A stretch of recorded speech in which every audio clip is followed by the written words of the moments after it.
ओम शांति। 7 सितंबर 2023 की साकार मुरली से होमवर्क। आज की मुरली से हम लक्ष्य लेंगे श्री कृष्ण समान सूर्यवंशी बनने का पुरुषार्थ करना है।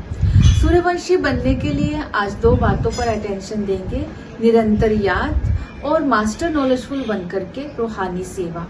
निरंतर याद के लिए आज की मुरली में बाबा ने कहा कि जैसे दुनिया में कहते हैं कि प्यार के सागर की एक बूंद, तो आज बाबा कहते हैं सागर की बूंद है बाप की याद। तुम मुझे याद करते रहो, साथ साथ सुख धाम और शांति धाम को भी याद करो, क्योंकि अब सुख धाम और शांति धाम में जाना है, वापस जाना है। इसलिए बाप की याद भी स्मृति में रहे, घर की याद भी, राजधानी की याद भी। दूसरी विधि याद की बाबा ने ये बताई कि तुम्हें इस स्वमान में रहना है, मैं दिलाराम की दिलरुबा हूँ। वो दिलाराम निराकार होते हुए भी साकार जैसा स्नेह का प्रत्यक्ष अनुभव कराता है। इस समय वो दिलाराम की साथ अपनी बुद्धि योग लगा रहे और दिल से ये गीत गाते रहे, वाह बाबा वाह ड्रामा। फिर नेक्स्ट विधि याद की बताई भिन्न भिन्न संबंधों से। संगम पर शिव बाबा ब्रह्मा के तन में आकर के हम आत्माओं की सगाई अपने साथ कराते हैं, तो साजन के संबंध से याद करना है।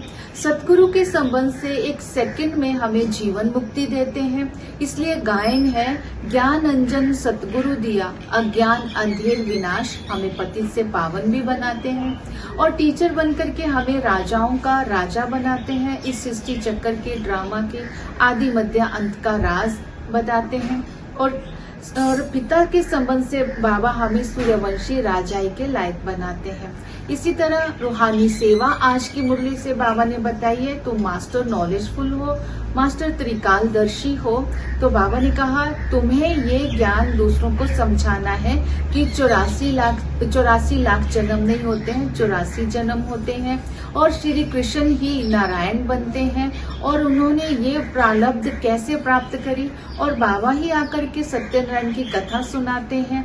इस तरह ज्ञान के बहुत सारे पॉइंट्स का विचार सागर मंथन करके दूसरों को बताना है।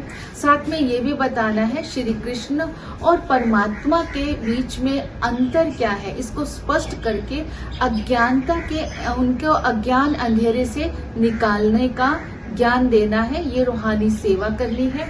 श्री कृष्ण जो है उनका जन्म हद की रात में होता है, वो गर्भ से जन्म लेते हैं और उनको ही कहा जाता है ब्रह्मा का दिन। जब श्री कृष्ण का जन्म होता है तो उनको तो द्वापर में ले गए शास्त्रों में, लेकिन देवताओं की जो महिमा होती है वो सर्वगुण संपन्न 16 कला संपूर्ण होती है।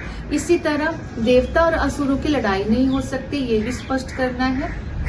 यादव पांडव और कौरवों का युद्ध बताते हैं, लेकिन पांडव तो योग बल से राजाई को प्राप्त करते हैं, इसलिए आत्मा भाई भाई की ही दृष्टि रखनी है। और शिव के बारे में बताया है कि शिव बाबा बूढ़े साधारण तन में आते हैं और शिव बाबा का जन्म जो होता है वो अवतरण कहलाता है। ये ही बेहद की बादशाही देते हैं, अर्थात वर्षा देते हैं। शिव बाबा सारी आत्माओं के पिता है। इस तरह शिव और श्री कृष्ण के अंतर को स्पष्ट करना है। तो ये ज्ञान देकर के सभी आत्माओं को अज्ञानता के अंधेरे से निकालना है। याद और सेवा से इस तरह हम सूर्यवंशी राजाई को प्राप्त करने का आज अटेंशन देंगे। ओम शांति।